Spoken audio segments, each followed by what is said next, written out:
Las mujeres y la culpa, Niliana Mishraji.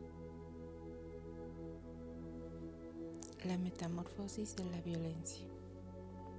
En nosotros pervive los oscuros rincones, los paisajes misteriosos, las ventanas ciegas, los patios sucios, las tabernas ruidosas y las pensiones herméticas. Caminamos por anchas calles de la ciudad nueva, pero nuestros pasados y nuestras miradas son indecisas. En nuestro interior temblamos todavía como en los viejos callejones de la miseria. Kafka. Todos tenemos un conocimiento intuitivo de lo que es humano y de lo que es inhumano. Todos sabernos de un modo u otro que contribuye a mejorar la vida y que la destruye. Se trata de remediar nuestras imperfecciones morales, dice Maimónides. Nuestra cultura reedita, disfrazadas, las heridas ancestrales y las identificaciones destructivas con personajes trágicos del pasado. Quizás cuando podamos reflexionar sobre las adhesiones inconscientes a los sufrimientos atívicos, podremos sostener la esperanza de la supervivencia del hombre y la construcción de un porvenir más armónico y más feliz. Intento modelar la calidad de mi amor. Aprendo a achicar gestos y a profundizar significados. Trato de ser fiel a una ética de la lucidez, sin humillar el pensamiento ni los afectos,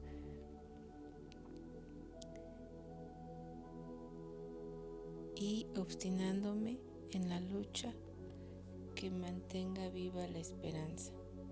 Yo creo que la ternura diaria, la creación, nuestra nobleza perturbada, esa infinita nostalgia de unidad, volverán a recuperar sus puestos de privilegio en este universo disperso que tantas veces nos decepciona y que Kafka testimonió confrontándose con su propia oscuridad. Yo creo que se trata de vivir lo más posible. Se trata en realidad de estar frente a la vida y tomarle la mano con la mayor frecuencia. Se trata de nuestra eterna vivacidad. Lo que más vale sacrifica. Cuando alguno tuviere hijo contumaz y rebelde que no obedeciere a la voz de su padre ni a la voz de su madre, y habiéndolo castigado no les obedeciere, lo sacarán a la puerta y dirán a los ancianos: este es nuestro hijo contumaz y rebelde que no obedece nuestra voz. Entonces todos los hombres de su ciudad lo apedrearán y morirá. Así quitarás el mal de en medio de ti y todo Israel oirá y temerá. Deuteronomio capítulo 21 versículo 18-21. ¿Qué es lo que hay en el ser humano para que la sociedad necesite y exija su sacrificio? Al exigirlo reconocen su existencia y su supremo valor, más radicalmente aún no su realidad, mas lo hacen en una forma extraña a la inversa. En todo sacrificio hay una inversión. Lo que más vale se sacrifica. María Zambrano. De nuestra voluntad ofreceréis macho sin defecto de entre las vacas o entre los corderos. Ninguna cosa en que haya falta ofreceréis, porque no será aceptado. Levítico capítulo 22 versículo 19-20. Lo que más vale se sacrifica. Lo real se sacrifica por algo que no es real, pero en el ser humano hay algo que trasciende la sociedad en que vivimos. Por ello hay multiplicidad de vidas in el alineables que no entran en el juego de su sacrificio, en la lógica de su destructividad. María Zambrano. Los que matan en familia. Las leyes sacrificales, los mandatos inmolatorios son actos políticos rígidamente fijados por el statu quo de las tradiciones religiosas, vigilados por las costumbres sociales, por las normas educativas, por los roles sexuales, por la arbitrariedad de los prejuicios y por una concepción de lo sagrado. Estamos programados por leyes tan duramente encurtidas que nos parecen naturales y lógicas, y si algo las transgrede nos parece antinatural e irracional. Abusan de nuestra conciencia, el exceso de representaciones, leyes, creencias, mandatos, preceptos, prohibiciones se convierten en definitiva en obstáculos que nos transforman en seres pasivos, incapaces de iniciativa y acción. Seres ambiguos que navegan confusos entre la realidad, la mistificación de la realidad, lo posible y lo ideal. Obedecemos leyes que nos prohíben darnos cuenta de que estamos obedeciendo. Este sistema de prohibiciones y obediencia se autoperpetúa a través de generaciones y generaciones. Maravillosa ingeniosidad de la conciencia. Una fe inflexible y amenazante, una teología del sacrificio, promete garantías de seguridad a cadena perpetua.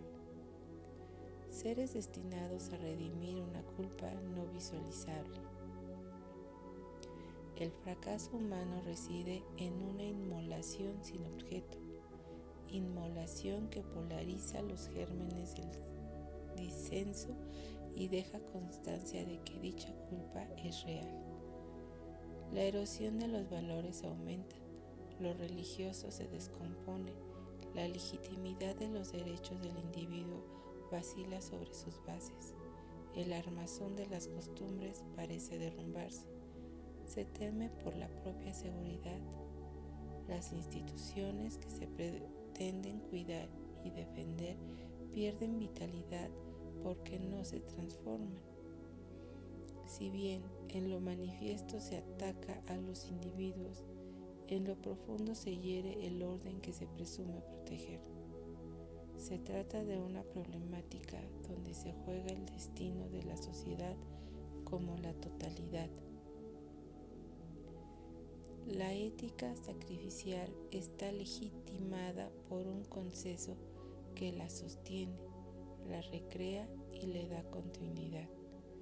A través de la homogeneidad del sistema se teje una compleja trama de complicidades y silencios a la que también la víctima propiciatoria pertenece.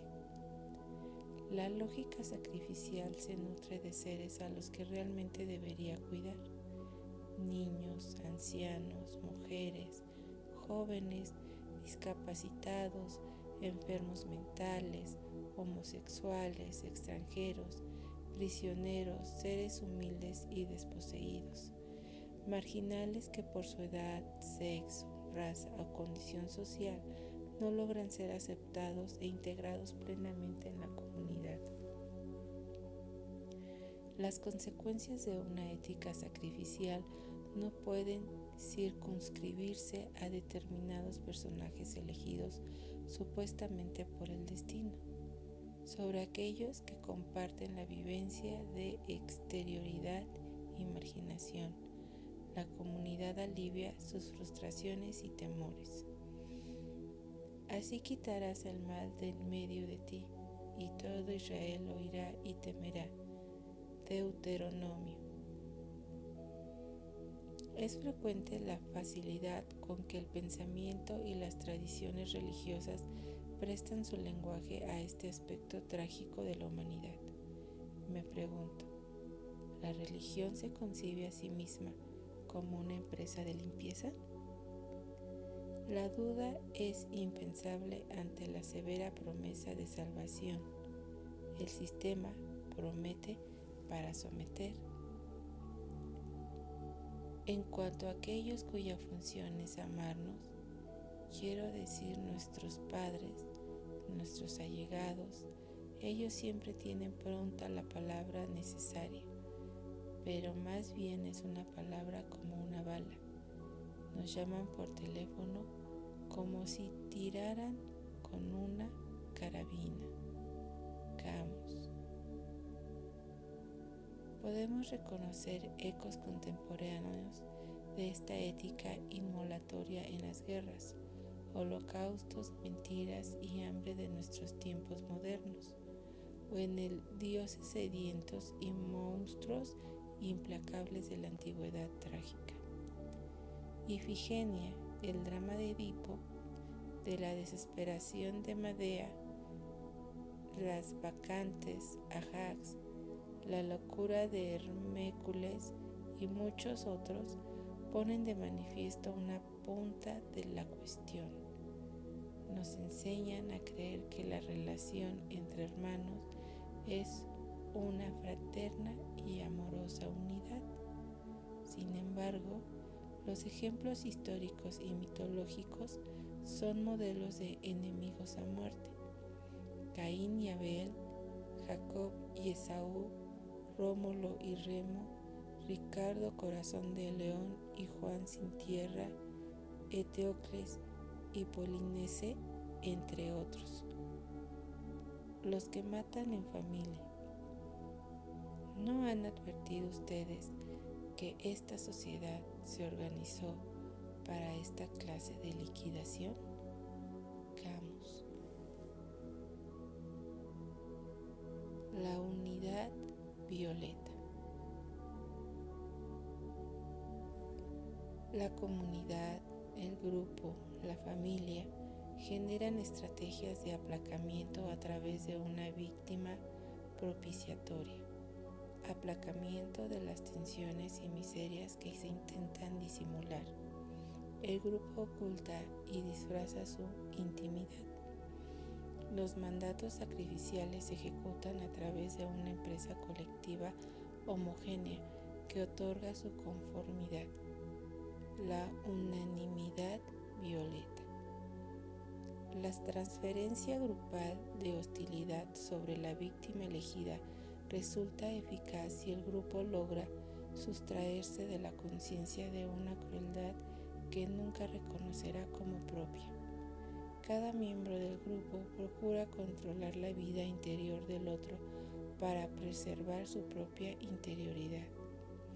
El grupo condiciona y de ese modo controla el vínculo que cada individuo tiene consigo mismo. Así, el grupo se organiza alrededor de un centro ordenador del espacio y el tiempo. La inamovible exterioridad del conflicto atribuye al otro un carácter amenazante, al punto que su expulsión o muerte purga al grupo y rigidifica la inamovible exterioridad del conflicto. Debemos recuperar la trágica problemática que la teología del sacrificio disimula y satisface.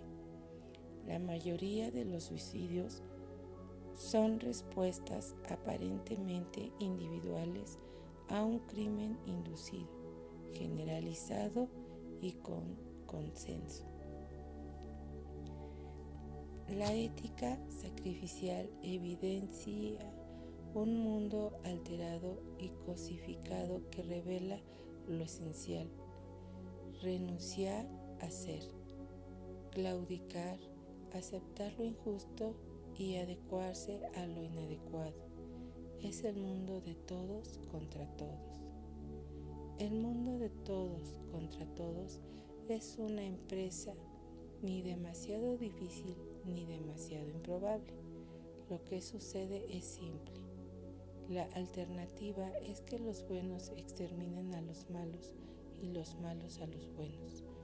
Lo que pasa es que nosotros consideramos que nosotros somos los buenos y ellos los malos. El problema se presenta porque ellos consideran que ellos son los buenos y nosotros somos los malos. No deberíamos con urgencia desprender esto que nos han enseñado y aprender lo que todavía no hemos aprendido. Mientras no podamos elevar nuestros pensamientos de modo de superar el trágico antagonismo entre ellos y nosotros, todo seguirá igual como hasta ahora. Me pregunto, ¿el pensamiento moderno legitima aún la funcionalidad de los antagonismos que nos conducen al sacrificio? ¿Existe una percepción social de la ruptura del orden natural y del derrumbe institucional que esta ética sacrificial encierra?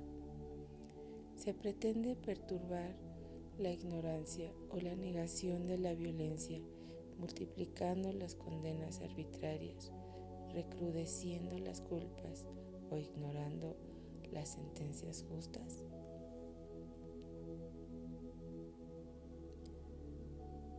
Modo sacrificial. Atenienses, suponiendo que tengáis leyes bastante buenas, una de las mejores será que prohíba a los jóvenes preguntar cuáles de ellos son justas y cuáles no. Deben convenir, en cambio, al unísono en que todas son buenas, porque su origen es divino, y a cualquiera que diga lo contrario no hay que escucharlo. Debemos organizar nuestras ciudades y hogares de acuerdo con la ley, con el término ley. Queremos expresar el ordenamiento de la mente. Platón, las leyes.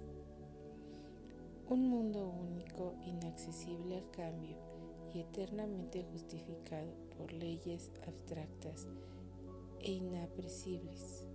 Un mundo absoluto y compacto, administrado por argumentos axiomáticos de origen ininteligible, gobernado por formas agotadas que se obstinan en autoperpetuarse, clausurando a la lucidez crítica, a la sensibilidad y al asombro.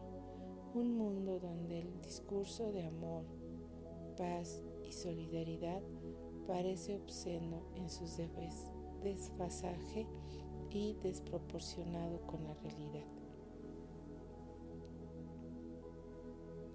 El sentido es sustraer sentido. La cultura sacrificial no aporta sentido, sino que aporta una falta de sentido.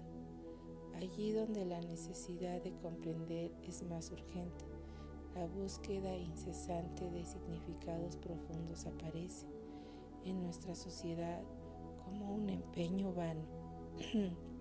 La conciencia fetichada por la mistificación nos sustrae lucidez y perspectivas. Una cultura sacrificial se apoya en una filosofía y en una lógica que sedimentan la coerción y sustraen a la existencia humana sentido y valor. Se socavan significados profundos.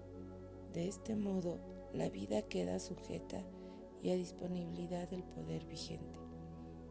Si bien las condiciones morales o determinados valores existenciales no garantizan la supervivencia física, son ingredientes fundamentales que nos permiten no renunciar al pensamiento, a la esperanza y al amor. En un mundo amoral no existe la culpa ni la responsabilidad. Lo vil está emboscado. El pensamiento moderno perpetúa la negación e ignorancia de la violencia y refuerza el prestigio de la crueldad. Se sustraen significados y se socavan objetivos. Se pierde el sentido del compromiso. Nuestra conciencia moral se pudre en la pasividad. los mandatos sacrificiales, gérmenes de la peste, nos transforman en un raro cóctel de autodesprecio y soberbia. El sentido es sustraer el sentido. ¿O acaso todavía concebimos un poder que no se autoperpetúa sobre los sedimentos de una lógica que mistifica la realidad? En nombre del Señor, en el nombre del Padre, en nombre de la patria, en nombre de las Sagradas Escrituras, en nombre de la Santa Iglesia, en nombre de la ley, en nombre de la libertad, la fuerza de los hechos, la Sagrada Familia, la moral y las buenas costumbres, las sagradas tradiciones, la fuerza de la ley. Es el código de una moral abstracta que se implementa a través de la ley de la fuerza y de la represión concreta. En lo más secreto de su corazón lo pusieron presidiendo un tribunal, y entonces ellos pegan y sobre todo juzgan en su nombre. Ellos condenan, no absolven a nadie. En el nombre del Señor, estas son tus cuentas. Camus. En el terreno de las ortodoxias, las respuestas son superficiales, bizantinas y herméticas. La mecánica de la represión concreta induce a la complicidad y a la fuerza a través del miedo. Mentiras. Las mentiras del sistema sacrificial son perfectas, coherentes, irrebatibles y no admiten discusión. El consenso que las convierte en inatacables las hace perdurar. Las cosas son así porque así deben de ser, y así fueron siempre. Las mentiras del sistema se expresan en mensajes y discursos contradictorios y ambiguos que paradojalmente adquieren un carácter de certeza convincente que multiplica su dominación en todas las articulaciones del sistema.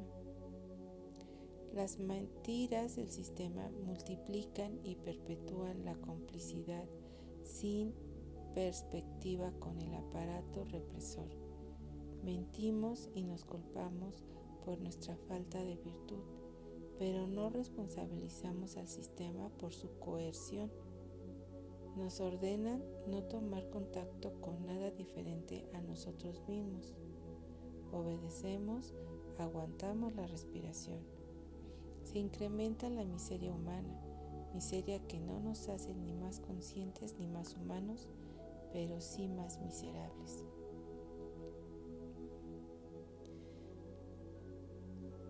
Devenimos masa indiscriminada, sin valores ni matices, seres abandonados, comparsas. La verdad permanece oculta e intacta. Nada es posible, todo está hecho, ergo, yo no soy nadie. Kafka. El mundo sacrificial es un universo mutilado donde nada es posible, porque si algo que no estuviera ya dado fuese posible, implicaría una transformación del hermetismo. El hermetismo y la clausura del sistema se reproducen en la conciencia y en el cuerpo. La vivencia de importancia y absurdo de la conciencia doliente se instala en el cuerpo, encadenándolo a una mecánica de restricciones multiplicadas. El fracaso se convierte en lo único verdadero. Este mundo opaco neutraliza nuestra fuerza. Todo está previsto y se resuelve a nuestra espalda. Todo lo que transforma, fecunda y se sustrae del control es enfrentado antagónicamente por ser extraño. Conciencia doliente que encarna la vivencia de no reconocimiento. El individuo no se sabe a sí mismo, no se encuentra, su vida parece no pertenecerle, extranjero, desheredado, marginal y sin asiento. Desgarrado de su propia identidad, pierde lo que genera en la ferocidad de las leyes del mercado. Su conciencia, su energía vital, su productividad se deforman y se atrofian en las exigencias de una mecánica social que le impide legitimarse como individuo. Todavía falta. Universo insaciable y voraz, acelerado en la sed de maximización tecnológica. Aceleración previsible que paradojalmente lentifica o detiene el movimiento que transforma. Se maquiniza el espacio donde se disuelve nuestra individualidad, espacio de función que nos comprime para agrandarse. Uno busca por todos los rincones y no se encuentra. Kafka. ¿Dónde están nuestros puntos de referencia? Los espacios familiares aparecen vaciados de sentido y de presencias. En el universo del todavía falta, quedamos reducidos al cálculo anticipado de lo que debemos ser. No se trata de ser y obrar, sino de la anticipación y el cálculo como sustitutos de la experiencia y la acción real. Holocausto de la experiencia en el altar de la conformidad, Laing. En el universo del todavía falta, somos definidos como seres incompletos, inacabados, lejos aún, condenados a comenzar y a recomenzar constantemente. Todavía falta, es cierto, para que nos rescatemos de nosotros mismos, para que gocemos de nuestras conquistas, para que nos reconozcamos como parte de la naturaleza. Jíbaros. ¿Cómo conjurar el riesgo de una enajenación total? La vida ha sido reducida a previsión, el cuerpo alienado en su incesante intercambio como mercancía. El culto a las seguridades falsas nos induce a abdiciar de nuestras facultades críticas y de nuestra responsabilidad personal. Las tensiones y dramas nunca resueltos refuerzan las concesiones anestésicas. Nuestra libertad, hipotecada en la lógica del mercado, reasegura la indecisión frente al insólito y la sujeción vitalicia a las leyes paternas, la idolatría disfrazada o explícita. El crecimiento humano del poder, la acumulación sin límites, el consumo arbitrario, el crecimiento económico irracional, el maquinismo y la masificación, la hegemonía de valores y significados, la atrofia de la sensibilidad, el embotamiento de la lucidez, la burocratización de las relaciones humanas, la incorporación de estructuras opresivas de pensamiento y acción, la pérdida generalizada del asombro, las guerras frías, la sutil degradación y finalmente la renuncia a la propia individualidad. Experiencias a escala de un sentimiento de frustración generalizado que cada uno redime en la cruz que le ha sido asignada. En un mundo sacrificial, la búsqueda de salidas puede significar, paradojalmente, la multiplicación de obstáculos. ¿Acaso la libertad no se manifiesta como una profunda vivencia de vacío? Experiencia absurda, carente de sentido. ¿Libertad para qué? Libres para nada y subordinados para todo. Se estimula la creación de autocárceles y muros. Dios, estrangulados por nosotros mismos. Nos amarramos con nudos cada vez más grandes que en apariencia somos incapaces de desatar. Esos nudos aparentemente simples están cada vez más ajustados alrededor de la garganta de la humanidad. Somos gobernados por poderes volátiles, ajenos, que residen por encima de nosotros mismos.